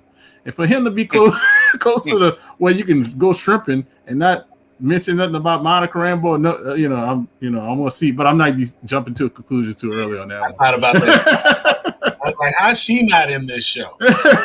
She should be 100%. Hey, y'all. With the Black Panther. Real quick, I just want to say, hey, I enjoyed it. I got to run, but hey, this was fun. I hate that I can't stay on. Every time I got to go somewhere, that's when y'all start talking the good stuff, man. Black Panther. Hey, I'm only available because my wife and daughter not here. So. Hey, ain't nothing wrong with that. every weekend lately, like the daughter want to go. I said, go ahead, have fun with your grandparents. Before I ride though, I gotta ask. You all right, my friend? I see your attire on. You okay? Y'all got famous Jameis now. Hey man, he got his eyes fixed. He got a haircut. He's still I know the doctor he went to. He got his eyes fixed. And he got a haircut. He had to get a real barber. I don't know what they were doing in Tampa. He had to get a real barber, get him nice and shaped up. Like he said before, we're gonna eat them W's. We're gonna eat them W's. So he taking crawfish instead of crab legs now. Hey, we're gonna give it to him. He ain't gotta take it. It's because against the law. It's against the law. We gave it to him in Tallahassee, and he still jumped on the table screaming. Getting that real jambalaya now, boy.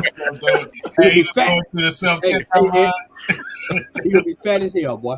Hey. That jambalaya is eating good down there in New Orleans, boy. Hey, that gumbo, boy. Oof. But I only want us to tie just because it is what it is. That's what I want. Hey, I ain't mad. At least your team got a name. Oh yeah. Washington football. How y'all not have a fucking name yet, man? Because don't nobody like our owner. And they ain't gonna let him get one there. As long as he's our owner, we ain't gonna have a name. I don't know what owner people hate worse, the rest of Washington team or the Knicks after he kicked out Spike Lee. He kicked out Patrick Ewing. He kicked out Spike Lee. That's what he said. Spike Lee, what you doing? You can't take that entrance. He have been taking it for 25 years. Right. Where guard security didn't even know Patrick Ewing, man. They said, "No, we don't know who you are. You can't come through." I can't believe that. Y'all be easy, man. Oh man. And they probably gonna make the playoffs. I hate to say it. That's like going to the what do you call it? Where the Bulls play at, and Michael Jordan walks through the door with Carolina, and they act like they don't know who he is. You know what I'm saying? He got a statue right in front of the building. Like, are you serious, bro? Like, come on, man. Like, my jersey retired by every team, but the Lakers. You can't act like you don't know who I am. Like, I can't believe that. Oh my god! All right, so Al brought some news to my attention today. This one got past me. That Naomi has casted their lead actor, Al. Mm-hmm. And all I'm gonna say, for all y'all spec folk, if y'all didn't buy that book when it came out, shame on you. Al, tell us a little bit about Naomi, brother. Well, Naomi is a TV show that's gonna be directed by Ava DuVernay with her. Never mind, I'm not gonna say that because I might come off as sexist. So, but she's attractive woman. Gonna air on the CW. To me, she is. But I don't know too much about the actual actress, but CW actually dropped a report a couple of days ago, citing they actually cast 4 people. They cast the main character Naomi, and then some supporting characters. Now, for those not familiar with Naomi was a creation of Brian Michael Bendis on the DC side, and essentially she's from another dimension. She's powerful as all I get. Matter of fact, she just joined the new version of the Justice League. I think issue 59. I just bought it, but that's one of the books that Matt just mentioned. It's gonna if it it's being that they're actually doing a show for spec purposes, but then again, that book when it first came out, it really had some buzz behind it. So I'm interested to seeing how this is gonna turn out. If it's gonna be a worthwhile show, or if it's gonna turn out to be a dud like Green Arrow was right before it actually got canceled. But that was some interesting news. Like I said, I don't know any of the people that actually got cast, but the main star, I think her name is like Casey Wallfall. She's like 16 years old. So I mean, I'm looking to see how it's going to be. Of course, it's a black hero, and Ava DuVernay is actually directing it. So we'll see how it turns out. Who that? I think that show, I'm gonna watch it since it's gonna be on CW, but that would have probably got me to get HBO Max if they'd have went that way. Just because Ava DuVernay, I like a lot of her work. She's gonna be directing it, but is she directing every episode? Because you know how TV shows work, people direct episode here and there. She got to direct maybe the first couple, so it could start off great, and then by mid-season it could go like who is touching this thing now? You know what I mean? Mm-hmm. So that has me nervous about that. If it was more on the HBO Max side, that means they're putting some big money to it, and she would probably direct the whole season. But it's I know it's gonna be very difficult for somebody of her caliber to do a whole season, and I don't know how. That's the only thing I'm nervous about that show. But if she does happen to do a whole season, which I would actually put money against her doing a whole season, because I don't, a lot of those directors that do movies don't do that. Yeah. I mean, look at Kevin Smith. Kevin Smith has a lot of free time himself, and every time he gets, offered to do something, he do one episode here, one episode there. You know what I mean? He doesn't. Yeah. It's not like he's directing a whole bunch of big time movies, but he doesn't even. He loves The Flash and loves all, like a lot of those other characters, and he only did one episode, so I'm kind of nervous about that. But as long as they let her keep her hands on the pulse of it, I think it'll be okay. DC tends to let people touch stuff that they have no idea what they're doing. So excited though. Excited to see at least the first couple episodes. Remote. She's kind of like before I got back into it, so I've only read up enough to know who she is, but I haven't read the story. I heard the story was kind of like a slow burn, so that's kind of why she's not as popular as, as she should be. So that I thought I would have time to kind of get into her and figure her out before I started, But I'm going to watch it just to kind of get familiar with her. Because I figure, I didn't jump onto her so early. So if I miss out, then I'm not going to be too upset about it. But, I'm not going to taste the speck on her. I'll say that much. All right. I think Sean is away, so we'll go ahead and move on. Al, I'm going to hold the Batman story for the next one, so when X is on, we can discuss. All right. Sure that's cool. Lady Fantastic is in the building. There she is. Lady F. There she is. What up? Next topic is a topic that will definitely put a smile on Al's face. Godzilla versus Kong is at the 3/31/2021. Y'all realize what we got? We got a trifecta coming. We'll still have Falcon and Winter Soldier going on. We'll have King Kong and Godzilla. And this time next month, we'll have Mortal Kombat. Mm-hmm.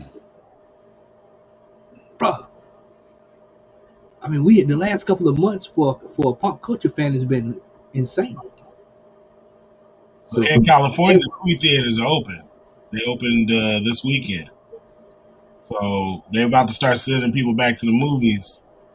You know what I mean? So, it's going to be in the theaters, too. So, a lot of these movies, I think you're going to have the option to watch them on, whether it be HBO Max or whatnot, but they're going to also be in the theaters. So, are you guys going to check them out in the theaters, or are you going to catch them at home? You should be able to do both.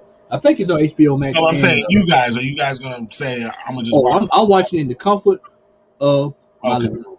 That's what I thought. With my popcorn. Yeah, right. And my nachos that I don't have to file my W-2 for. Right. And that's what I figured. So I definitely want to see that too, though, because I know this is Al's get down. He's been waiting for this one. So. I might have to go over Al's house and watch it. Now that I thought about it, because I'm vaccinated, so I might have to go sit over Al's house and watch Mortal Kombat, man. Hey man, I got the 5.1 surround sound set up. Yep. I'm scared now because I got a new neighbor tripping. But yeah, man. No, I take that back. 7.1 surround sound. So I might have to get the folks called on me when Mortal Kombat come out. You were sitting in the room with the Joker and Batman during that scene. You was on the other couch. Oh yeah, most definitely. Yeah. Yes, but man, I can't wait, man. That what's up, Tito?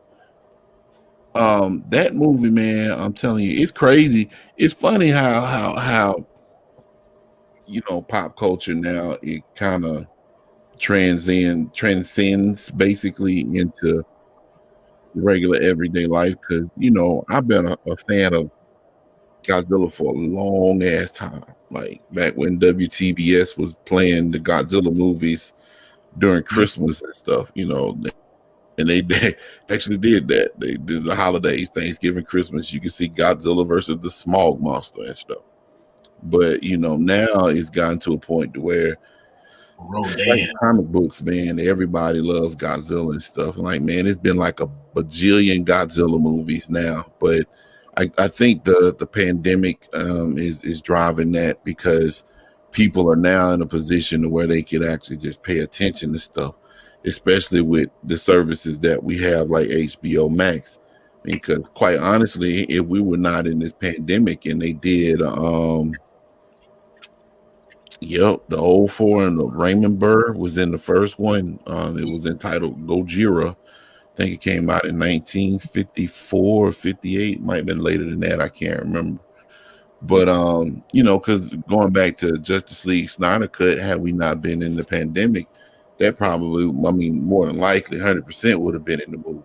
So, as long as it is, it would have been in the movie. So I think because we're in the situation that we're in with the pandemic and movie theaters not being open, it's a win-win, because if the way it's set up now, like for example, the Justice League Snyder Cut, had I went to the movies to go see that, I would have paid maybe $11-12. I paid $14.99 for HBO Max, and I go back downstairs and watch it for 36 hours straight if I wanted to. So the same could be said for Godzilla and Mortal Kombat, man. But right now, man, I can't even remember a time where you had, Wanda, like a show like WandaVision come out, then the Justice League Snyder Cut, then Falcon and Winter Soldier, then Godzilla, and then the following month you got Mortal Kombat. That's a lot as far as like the quality of a quantity of like pop culture fanboy, because most of the time this stuff is spread out, So it's a good thing, man. 31st is actually on a Wednesday, man, and I think it's on a Wednesday. Yeah, it's on a Wednesday. But I'll be watching it, man. Like, you welcome to come through. Anybody making want to come through? Just have to bring your own sandwiches. But other than that, we good. No, I'm just playing. You got chili, man. Yeah, I make some chili or something. Yeah. Well, I'm looking forward to it, man. I can't wait. I'm telling you, man. I keep talking about Al's Great Punch, man. Y'all got to have Al Great Punch, though. True. Hey, man, you can't be telling everybody about that, man. It's like an ancient Chinese secret, bro. Like Calgon. I come to Atlanta, man. I gotta get me some of that punching. Hey, man, you welcome to it. I'm gonna make it with that Great Value water, though. And then, hey, he give it to you like when you remember the old vials on Castlevania. They used to give when you try to get your energy, you whip the candle. Yeah. It comes in one of those. That potion. Yeah, it's stronger than 5-hour energy, bro. It's like a sensu beam from Dragon Ball. You couldn't even eat one whole sensu beam. Cut it in half. You have to nibble on that jiggle, bro. Like, hey, man, I'm pretty excited. I've been up for 3 weeks straight, man. I can't go to sleep, man. I'm ready to fight somebody. I'm pretty excited for the Godzilla vs. Kong movie. The last Godzilla movie was pretty good, and I enjoyed Kong Skull Island. So, I agree with everything Al said. I grew up both watching those Godzilla marathons and King Kong marathons. So all the monster movies, I always enjoyed as a kid. So I can't wait to see these two clashing in 2021. That's going to be such an awesome sight to see.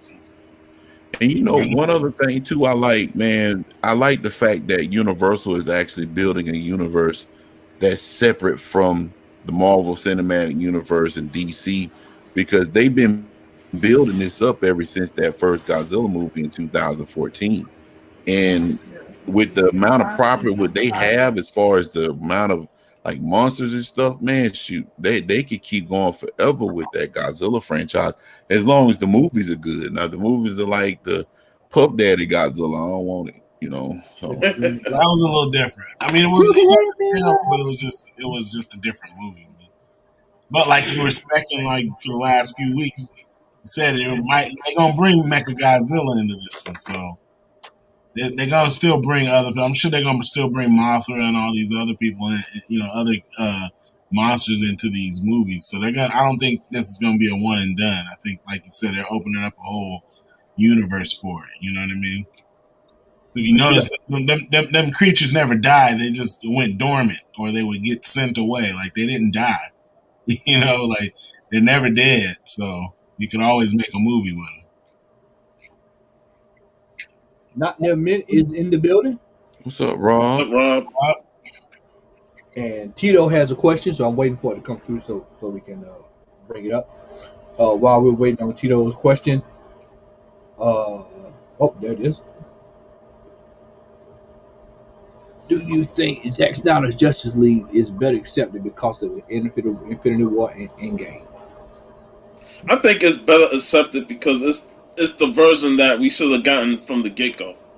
You know, like if WB didn't mess around and said, let's just get Joss Whedon to fix the patches and put it out quick, and they would have just delayed the movie and let Zack Snyder finish it, it would have been much better accepted even then. You know, and I feel like what we got now is a movie that's far, far superior than the theatrical cut, the Whedon version. And, you know, people been begging for it, people wanted it, and they got what they wanted, you know, and I'm kind of glad that we got the Snyder Cut, because going into it, I wasn't too thrilled with it, but I knew I was going to watch it because, you know, it's a Snyder Cut, and I want to see what was missing from the original movie. When they said it was going to be 4 hours, I was like, well, shit, that's a lot of shit that wasn't in the original movie for this to be 4 hours. So that means a lot of stuff with this was done, or at least 75% of it. So I just felt that if they would have just delayed the movie, let Zack Snyder mourn his daughter's passing, and then come back and finish his vision, then I think it originally would have been better received than what we got at the first time. So it's better accepted, not just because of Infinity War and Endgame, but because it's way better than what we originally got. Yeah. And once again, I'll say this is that there was no reason for Warner Brothers to have to rush that first movie. There was no reason. You know, they just felt like they had to keep up with Marvel, because Marvel was red hot. I mean, completely red hot at that time, white hot at that time. And this is a classic example of being nearsighted instead of farsighted. Because honestly, if they played their cards right, we would probably just be actually getting to the Justice League right about now, the actual Justice League movie. Because that came out, what, 2-3 years ago? About 4 years ago. I want to say they came out like in 2017. Yeah. Okay, so yeah, we would just now really be getting around to the Justice League movie as a whole.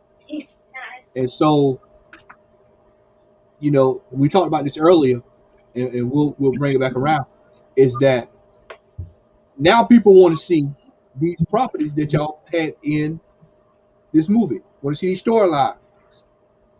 And now you got, as Al stated, you got to rely on people trying to, hey, this is what we want. The people are going to have to tell Warner Brothers what they want.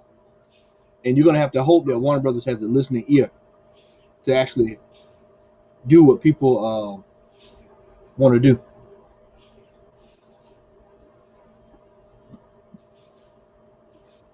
Yep. I mean, we talk about Wonder Woman. I remember the scene when they changed that part in the bank scene. I guess they were in the bank when she kicked that dude up on that wall and his head bust against the pillar and stuff. I'm like, oh my God, she kicked the shit out of that dude. But my personal opinion, man, I think like I was telling you earlier via the IM, Tito, I agree. They choked and they got scared that they didn't want to follow the Marvel formula. I agree with that. We talked about that at the beginning of the show, but I feel as though, what's up, Will? But I feel as though personally, had they came out with the version that we saw over the last couple of days, they wouldn't have had that problem. Because I feel like if they had put in motion what they intended on, if what we saw was Zack Snyder's original vision for Justice League, we wouldn't have been saying, okay, well, they needed a Cyborg movie beforehand, or they needed this movie, because they gave enough backstory in Justice League to where they could actually segue into a Cyborg movie or a Flash movie or something like that. You know what I'm saying? So I think, and it goes back to what I said at the beginning of the show, Warner Brothers screwed themselves when they didn't allow Zack Snyder the opportunity to finish what he wanted to do, and decided they would bring in Joss Whedon because he was hot off the heels of Avengers and all those other movies. They felt like he was gonna be lightning in a bottle. It was certain scenes, like at the end of the movie. And if anybody's seen it, please forgive me. That whole scene with the Russian family in the house, they took all that out. Hey, wait a minute. Who that? He's feeling that nigga's there, buzz. Oh my God! He's like, Blue.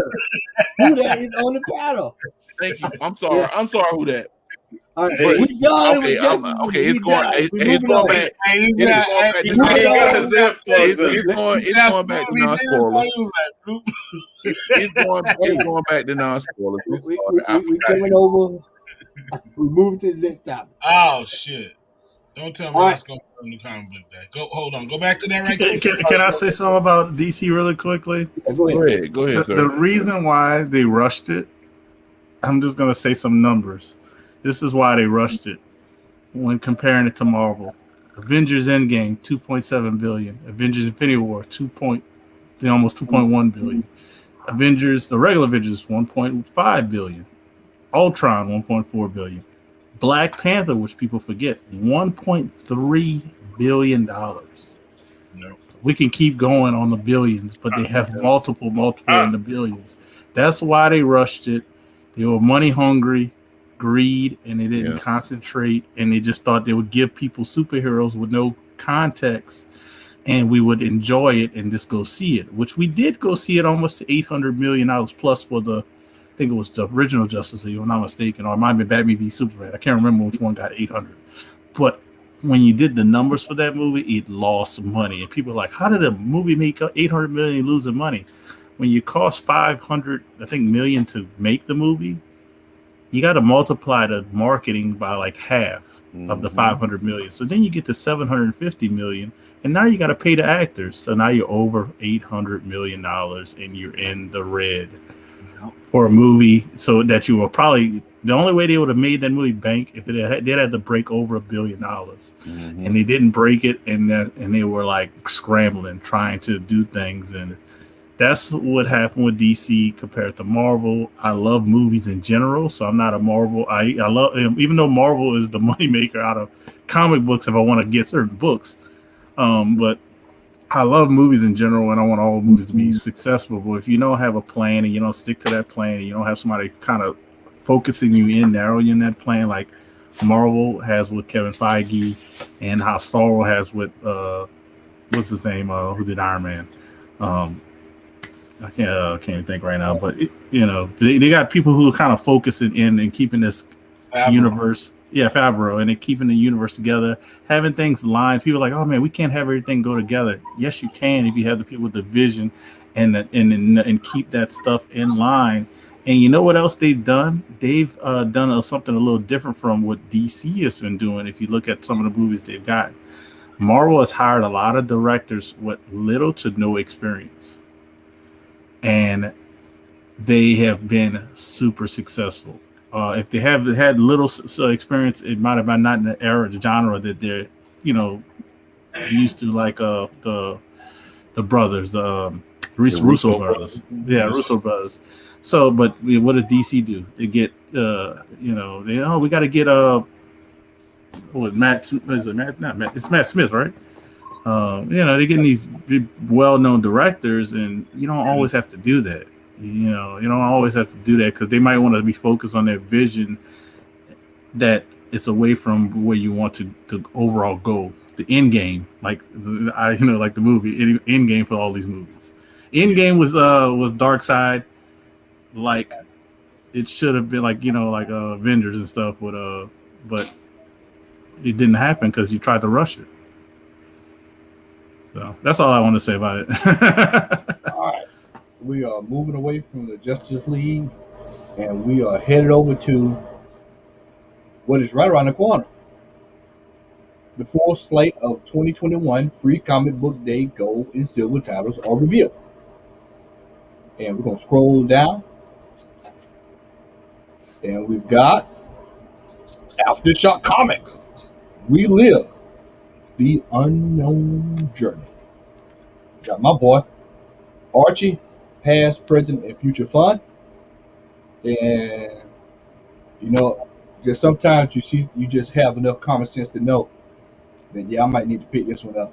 Into the House of Slaughter from Boom Studio.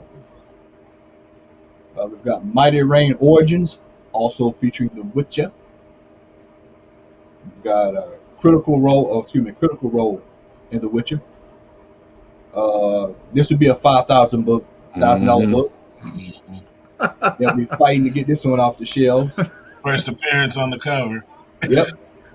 Shop's gonna stamp it so you can't sell it. Yep. And then IDW will come out with a variant with a purple background. Mm-hmm. That's gonna be in Walmart. That'll be a 1 in 5. That'll be a 1 in 500. Mm-hmm. So we know that's gonna be the one people are gonna be getting. Like that book is free every comic book day. To my lady mechanic, yeah. So this one, At least the last 3 years. Investigators, Ants in Our Pants. Hey, that one's probably gonna be a limited print run. So. Mm-hmm. And we've got Hulk Venom #1, no cover. I'll pick this one up. Yeah. Who sparked the Montgomery Bus boycott? It wasn't actually Rosa Parks, but That was your boy from Boondocks. Oh yeah, we know that was not Rosa Parks if you know history. That was a guy from Boondocks. That's what he said. That's what he said. Robert Freeman. What's up, G-Man? Blade Runner.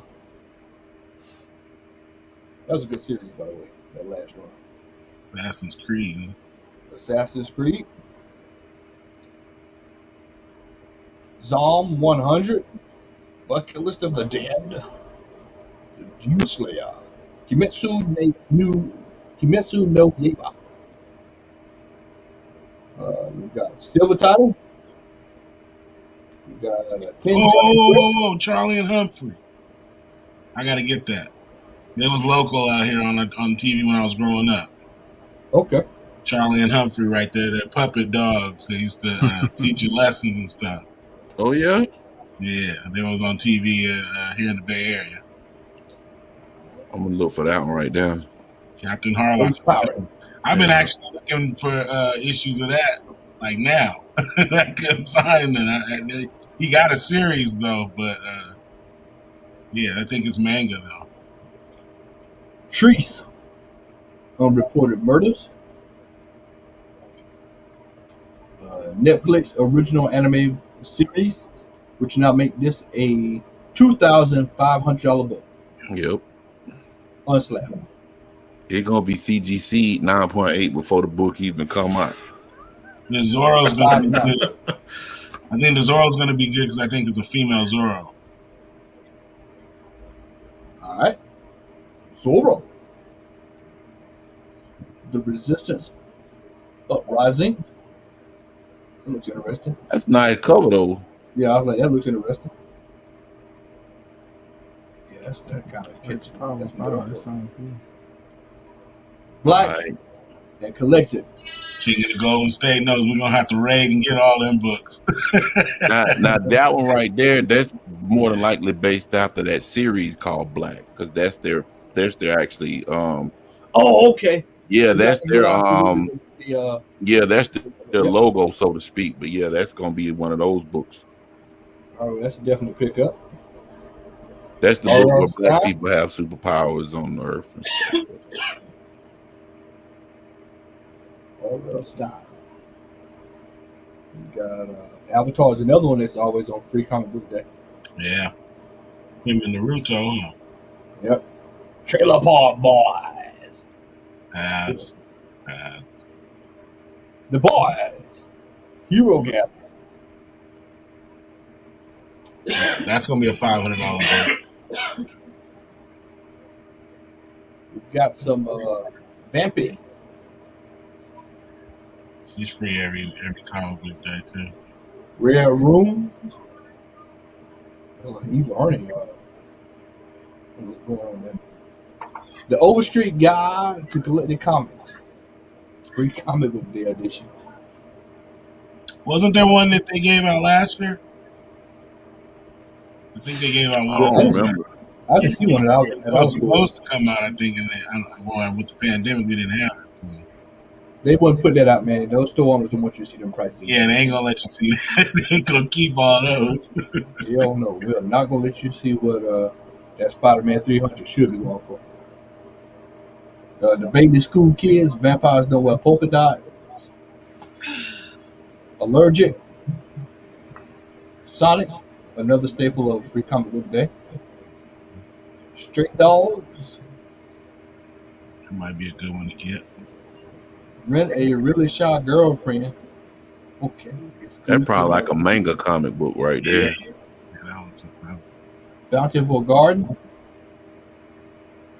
Avengers Spider-Man. Dungeon is back. Jonah, Mooncakes, the T-Dragon, Tapestry, and Spirit, Sprite, and the Gardener. The School for Extraterrestrial Girls.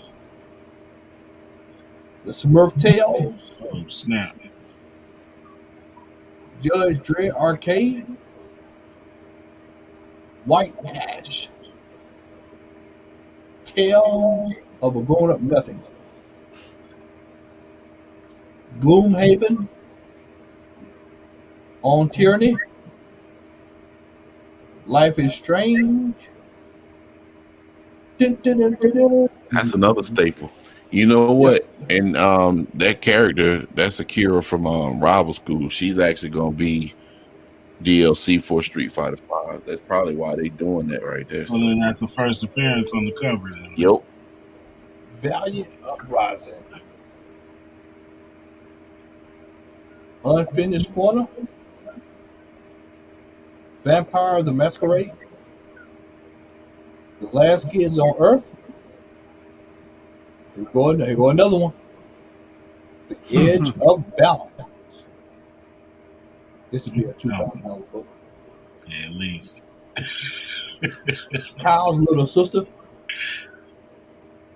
Solo Leveling. And that is it. So, fellas, those are our Free Comic Day books. It's kind of crazy how quick this year has flown by that we're already talking about that. It's nuts. Well, usually it was in May, right? It was always in May. Yeah. May 4th. Now they pushed it out to August. Yep. Oh, so they have moved it all the way back down to August? Well, that's what it said. August 14th, I think. Damn. Oh, 23rd, one of them. Usually it's the first week. Yeah, I just noticed that. First Saturday. I just came back. Ghost and Rhea wrapping up their show, and I was like, because I was listening to the show in and out, like when I wasn't talking, man. When I wasn't talking, man, I was, and then they was just dropping the heat, but Ghostface was speaking some real talk on that finale stuff, man. All right, so that is pretty much about it. We're going to go ahead and get out to our hauls for tonight. And I do not have anything. What? No books He tonight. He didn't already box it up, y'all. That's all that is. Yeah, he didn't already put it in the long box, huh? Catalog the long box. Over to you, Doc. If I can't find them, I might not. Oh, I got them. Damn, it was a light week for me, man. I only got like 2 new books, and the rest of them are like back issues. And I also got something in the mail today. I got Sword number 4, Justice League 59, Black Adam. If you can find it, I mean, it ain't that major, but Black Adam joins the Justice League. Naomi's in there too. That's her right there. And I got these back issues. Got this out of $1 in. Young Avengers number 12. First time that they called Kate Bishop Hawkeye, whatever. And some Avengers back issues, $3 a piece. Avengers 193. And Avengers 207. And I got this in the mail. Shout out to X who's left. He put me onto a site called Macari. It's basically eBay, but it's a little better in reference to certain things like video games and pops and figures and stuff. But I'm a fan of, I don't know where y'all live in certain places, but in Georgia they used to have a restaurant called Shoney's, and other places they call it Bob's Big Boy. They pretty much eradicated all the Shoney's except for one in a town called Forsyth, but all the rest of them in Georgia have gone extinct. But anyway, we got another one. Where? We went there. Really? Scott Steiner owns it. Yep. Stop. Nope. I want to do Steiner lines on folks if they don't pay or something. And guess what? It's an all-day breakfast buffet. Really? Yeah. I mean, we have to go up there and visit the big bad booty daddy. But anyway, I collect like Shoney's paraphernalia and all that kind of stuff. And I bought the Funko Pop for the Bob's Big Boy when it first came out. I'm waiting for the 10-inch one, but I got this today. That is sick, y'all. That's all. It's freaking sick. Yeah. So they still hit the Bob's Big Boy in LA. Oh, really? Yeah, they have one with the big. He used to be out front. So yeah, man, I collect that stuff, man. I got some little Shoney's paraphernalia and big boy stuff. We grew up eating at Shoney's, but anyway, that's all I got, man. All right. It's a little light. It's a light week. I'm not gonna lie, light week. I haven't shown. Well, I don't know. Actually, I did show these off, but I showed them off because I'm sending them to CGC. Then I got something real cool that I got in. So I did pick up Kanan 1.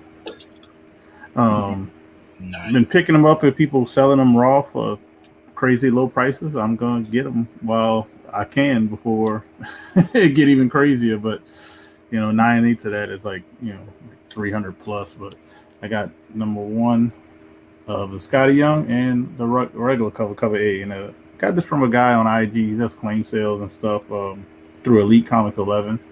I actually asked him, I said, did I pick up one of these? And he says, no, you didn't get one, but I'll put one in your box. It's going to be this amount of money. And I was like, oh man, cool, thanks. so I got that one from him. That was nice of him to do that, because dude I think he orders a tons of stuff, because he has a shop, LCS. He owns one, and I think he just orders tons of stuff and then sells them over time when he, if they don't sell. Book I picked up, Moondragon. I've been picking up. Anybody that watches my channel, this is one of the books I've been speculating on. Relatively cheap. It's a key book. It's been whispers of her for Guardians 3, and people just kind of sleeping on it. I guess they're waiting for the show, the TV show, trailer, whatever. But this is actually a high grade copy. I didn't know it was that high of a grade. I got this from Premier Comics, I think it's the name on IG. He did like a women of not more than Marvel, but he did like a women's selling month when it was because Women Appreciation Month, and he did a Black History Month. He was selling all kind of Black history, Black characters. So I bought it from him because I like the themes that he was going with. But super high grade. Eventually, I'll send it to CGC, but they're so far behind on value tier stuff that I don't even want to even with a fast track, it's going to take like 60 days. So that's not going to go. And then we talked about this guy last week, and I ended up getting a lot of I just got a whole bunch of his stuff, but I like that I got the refractors. But I got Kyle Lewis. You got my boy Kyle. It's not PSA, but it's a GMA 10. This is a refractor. It's a 10, but it's still a 10 refractor. If you get a 10 on those companies, 90% is going to be a 10 when you cross grade them. You sent that one out, or that's no. I bought these. Oh. What I've been doing, like some people might do with certain books for CGC. If you're going to sell it to me for $40 or less, I'm going to get it already slabbed. Yeah. Just like if you get a CGC book, which I end up buying, I think the first appearance of the Crew, I got that for $30 shipped. I'm going to take that all day. It's already a 9.8, and it's So it costs almost pretty much that much to grade it. And I got this one as well, pink refractor. Nice.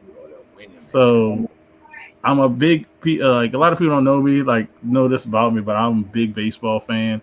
Played all the way through college. Shoulder injuries, so I didn't play anymore after that. But definitely wanted to pick, get back into it. Watch a little bit of baseball. I don't watch as much because you know about Louisiana, we don't since we don't have a team. It's whatever game they give you. So I don't watch as much as I used to probably when I was younger. But definitely gonna get back into. Gonna follow Kyle Lewis, another brother that's doing his thing in the league. So definitely got to support and But this pink refractor, man, if anybody knows about refractors, just look up refractors of like Tatis or Mike Trout. Just look up those guys who people say are up there. Like Trout's already up there, in my opinion. Tatis is speculation. This guy already, he won the AL Rookie of the Year.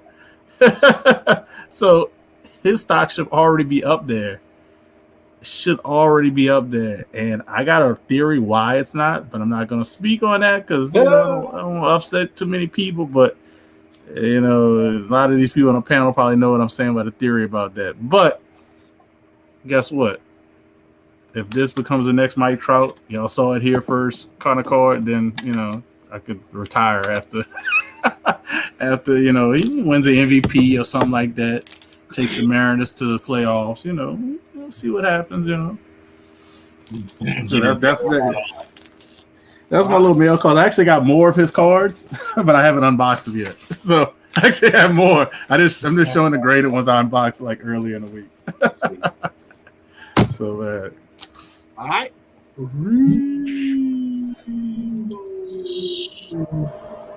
know. Hey, me and Al already know what you got. You consulted us. I think everybody knows, but I grabbed this Falcon and Winter Soldier just because it was at my LCS. Has a first appearance in it, so I grabbed it. A couple bucks. It came out a couple months back. I still had it on the shelf. So I went to another shop and went through their back issues and grabbed. I thought this was a dope cover of Phantom X. Oh yeah, I love that one. X-Men 143. Mm-hmm. Oh yeah. And I grabbed new X-Men 145, which is the origin of the Weapons Plus program. Yep. Grabbed that one. They had the other ones too, but I'm gonna wait. I know where to go back. Then I'm all in on my girl Dakota North. Reading her since back in the day, you know what I'm saying? That's my girl, so I seen a couple copies there, so I grabbed them just in case, you know what I'm saying? And then grab that Marvel Voices. Seen it in the back issue bin. I think it's a low print run because it was put out before COVID hit, and then they re-released it with more stories. So this one is the one probably you want to grab. Hold that back up again. Al, did you see this at the store Wednesday? I didn't even see this. It was probably in the back. They probably going and send them to get them slabbed. Oh wow! My shop didn't have them either. That's how one of our LCSs do, man. Oh, man. They fill out the book hot, bro. They pull it. Grab this because, like I said, I wasn't familiar with them prior, and then when I started getting it and looking up, man, all them books is a ton. Hey man, they said I forgot to bring it up tonight. They said the show is really good. I'll probably watch it. Yeah, it looks like it, man. I mean, it looked like something that I can get into. As long as it wasn't, like all kiddie, and it don't look like it's kiddie at all. So, no, that's definitely not. It looked like some Akira shit. So I was like, I can fool with that. So Akira, it had some Akira violence in it. You know what I'm saying? Sumo in them. Yeah. So, and then last but not least, I had to pull the trigger on this one because probably won't see it again. And then my LCS hooked me up, so. Got this first issue of Friday Foster. and you go get that sent off to be slept ASAP. Yeah, man. I just think it would be clean, man. It's not. I mean, for as old as it is, man, it's a real good copy, man. Remo, I say in your future some CGC costs and PSA costs is when you show them Kobe's last. It's just a little dirty around, you know what I'm saying, around the outside of it, you know what I'm saying? But other than that, it's a pretty clean copy. Boy, mighty one. Between you and Dan, who that got that Lobo back there, man? Oh, you think I didn't see that Lobo? I saw Lobo. Man, every time I see that Lobo, I'd be like, dang. I peeped the Lobo on the last episode, man. I said, okay, Lobo. I'm on a quest too, man, to try to get these black heroes and black. I love that one. That Lobo, man, and that book, that Lobo book, man, went up within the last 4 months. Yeah, by about 30-40%. Mm-hmm. Yeah, it was relatively cheap, or let's say 6 months ago. Yeah. I mean, I was watching one. If you can find it. Yeah.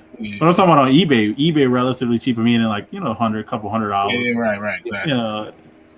Big Will says if any of us is coming to the Huntsville Comic and Pop Culture Expo, with COVID and everything, we completely forgot about that. Because that's the show that we were supposed to go to last year. But then COVID hit. And then that's the one that Chris Claremont was at, Al. You missed that. But we won't be going to that, but we will be going to the world famous Dave's next week. Next weekend, so there will be no show next Saturday because we will be in the belly of the beast. Y'all gonna do some video content? Absolutely. Oh yeah, that's what I like watching that when people do that. Yes, and I see it. I normally, especially right now, I think a lot of views come from that right now when people do it. We can't. I can only go to 2 shops or 3 shops, but I don't really go because they're too far spread out. And my main LCS, I can't even go into. I do everything curbside. Sean, what you got over there, brother? All right, so of course the third printing came out, and I just had to snatch that because it's blue, my favorite color. Birthright 47. I'm still reading this, still enjoying it. It should be wrapping up sometime around in the 50s. I know issue 50 will be coming up soon, but looking forward to see how Joshua Williamson wraps that up. Vampy number 18. Continuing to enjoy the Christopher Priest storyline and these awesome Perillo covers. Truth and Justice number 2. I know I don't like Superman, but there's Superman is right there. Superman, right in your face. Right in your face. Wow. Catwoman number 29. She's just rolling around with all that cash. Series that I'm really enjoying, Abbott 1973. I enjoyed the first 2 issues. Definitely can't wait to read this one. And last but not least for the new comics is Wonder Woman 770. That's a nice cover. Yeah, I like that cover. Yeah. And then I have received an AOK from Ranger and Vigilante, my tag team partner on Friday Movie Talk. Sent me a Black Panther print by N-Hulk Lee. And there's, of course, one that Al is familiar with. Meteor Man. Yes, I got the VV sent you that? Yeah, VV sent me this. What version is that one? This is the one shot. Yeah, the movie. Because you have he sent you the issue 1 of the series, right? Actually, that was G-Spot that sent me issue G-Spot, yeah, right, that's right. Ricky Louie sent me another issue, and then VV sent me this one with Spider-Man team up. Sweet. He sent me that. And then he sent me a German comic, Hit Comics, starring Savage Dragon. Oh, sweet. You be looking it up, man. Yeah. And then, of course, he hooked me up. We talked about the movie, the first 2 movies, but I haven't seen the third one in a long time because it premiered on TV and never repeated again. That's Beastmaster 3. Oh, snap. So he hooked me up with a German DVD that has English audio, so that's pretty cool. Kodo and Podo. What? Kodo and Podo. Yep. And then this is for Al that he sent. This one's going to Al. Oh, that's tight. Oh, sweet. The Italian version. That's a Green Arrow book, though. Yeah. Green Arrow, but with the Batman and Batgirl on cover. Purple Rain. Yeah, I'm getting that one slab. It's getting slab. It'll be coming to you. I'll be sending it out this coming week. Thank you, sir. And that's all for me. I'll be sending those books to you that I got out this week too. Yeah, I knew Matt had a haul. Yeah, I got something. He can't go without showing something on. I do have. Yes, sir. A rookie card. Yes, sir. Come on, just went and checked the mailbox. Come on now. I have a LeBron James rookie. Matrix with Chris Bosh and TJ4. But TJ4, dang. I ain't heard that name in a while. You know? So, that's the big pickup for today. Which one was that? Was that a Prism? No, that's a 0304 Matrix. Flip Matrix. Yeah. That's when they had all those other companies, man. They had and 20 different ones. Yeah. All right. Well, that's it. No show next week. Once again, we'll be at the world famous Dave's, but we will pop in. So we're probably gonna do a live video from Dave. Hey, if you're gonna go to Dave's and you call it the world's famous Dave, I want to hear y'all come out the car blasting MOP's world famous. Exactly, world famous. All right, Al, write it down. And my had to exchange that with Annie up when we go up in there. Right. Oh boy, we in for a treat next week. And no telling what he's got new since then, since the last time we went. So, how often does he cycle books into every day? Every day. Oh. Every day. Like when we went in there last time, the guy had like 2 guys in there going through loan boxes. So the stuff I showed that day, the next week when we got back, was all stuff that I got coming out of the collection the day we went. Right. Like it hadn't even touched the floor yet. That's crazy. Didn't he like a Spider-Man that collection before he even slides it out there? Yeah. Oh wow. Mariana. Yep. So, all right, Sean, what you got coming up, man? There was no show today, but next Saturday I will have Magic Lasso on as a guest, along with Bronze Age Byron. You know, it's going to be fun chatting with them. If you don't know Magic Lasso, man, definitely look for him on YouTube. He's a phenomenal guy. You know, huge Wonder Woman fan. So I got to bust out some Wonder Woman books, you know, to be on that show with, and you know, just a great guy. You know, who has country music. The country music, you know, he met many country stars, so it's going to be great to chat it up with him on the show. And Bronze Age Byron is actually here in Florida, in the Tampa area, and, you know, he wanted to get in on the action and be on the show, and he has a background in radio broadcasting, so I was like, hey, come join us with Magic Lasso, man. You can definitely talk about, you know, radio broadcasting and how he got into that field, so it's going to be a fun show. Shout out to the Joker in the building. So Joker and King of the Golden State came shop by to say what's up from East meets West. Yep. All right, thanks for joining us. Who that? What you got coming up, man? We just got the show PSA Tendencies on Spine Ticks. So, you know, for car collectors or other pop culture stuff, we kind of touch on those things as well. But, you know, we're going to have Jeff Silversmith on there. If anybody knows Jeff Silversmith, he collects a lot of stuff, from coins to comics to cards. So He's going to be our guest on there next, this Wednesday coming. And my channel, I have auction Thursday. I do it every Thursday unless I'm on vacation or something like that. But Thursday, 6 Central, so it's 7 Eastern, 6 Central, 7 Eastern. And Boston Chris will be my special guest on that. He's trying to sell some books to pay for his CGC bill because he wants to send books to CGC.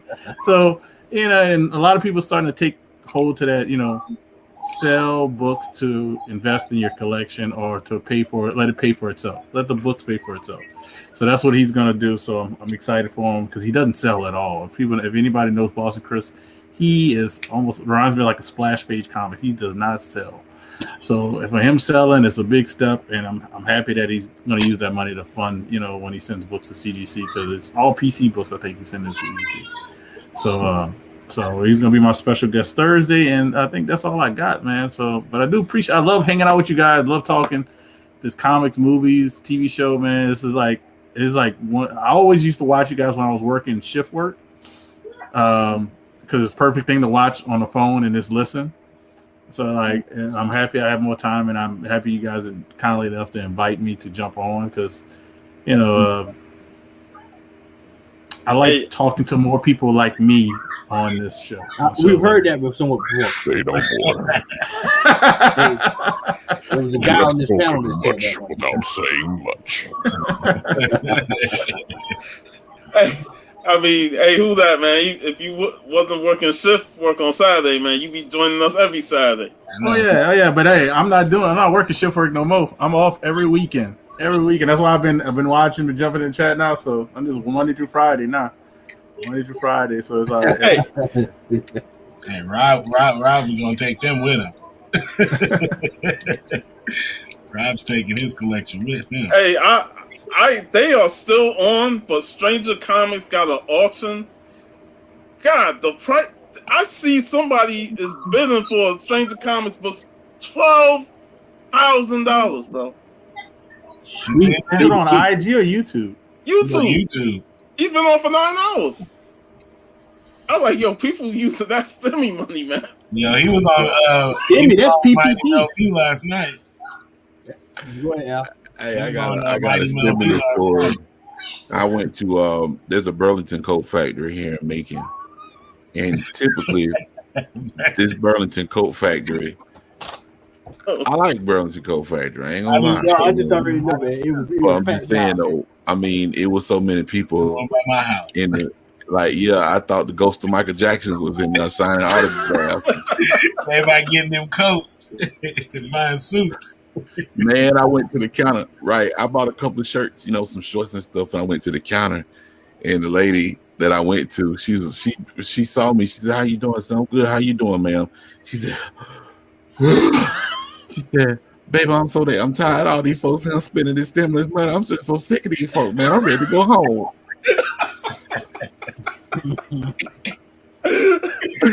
Man, she told me what I talked to her about. She said, "Stay here for a couple of minutes, baby. I just need to catch my breath." I said, "Okay, I'll do that, man."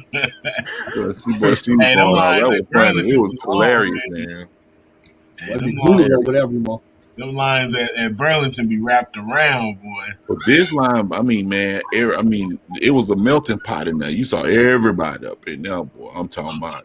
It don't matter. Social distancing, but that's all I want to know. Is it social? Yeah, I mean, I did my piece. I had on my mask, but I'm just saying it was like it was packed. It was packed. Like Burlington was packed. Like for real. I'm scared to go, man. Until I get my shot, man. I'm scared, man. Like I ain't trying to stand no lies, man. It don't matter if you get the shot now, man. You got the variant. Yeah. I'm like, but you should wear the mask. Hey, wouldn't it be funny? It wouldn't be funny if the COVID started getting people superpowers and shit.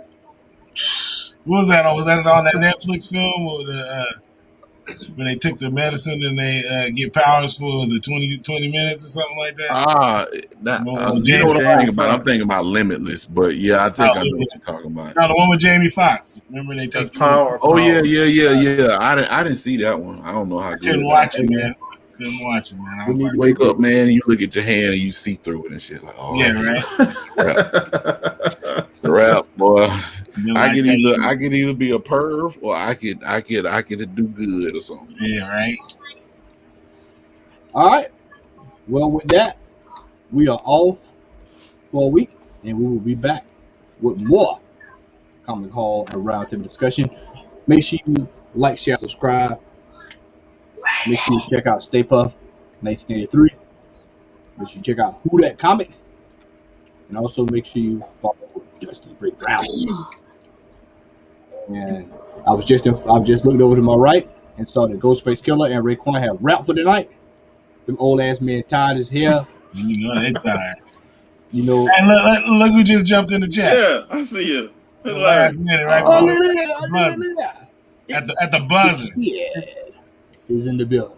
At the buzzer, here comes Larry. Hey, he ready to pop on off air to talk Snyder Cut. You know what I'm saying? Yeah, he's leaning. Look what I got, man. He ain't gonna have much to say, man. He don't like DC, man. He hate DC. Look at that, man. We out here, y'all. Y'all have a good day. Captain Marvel.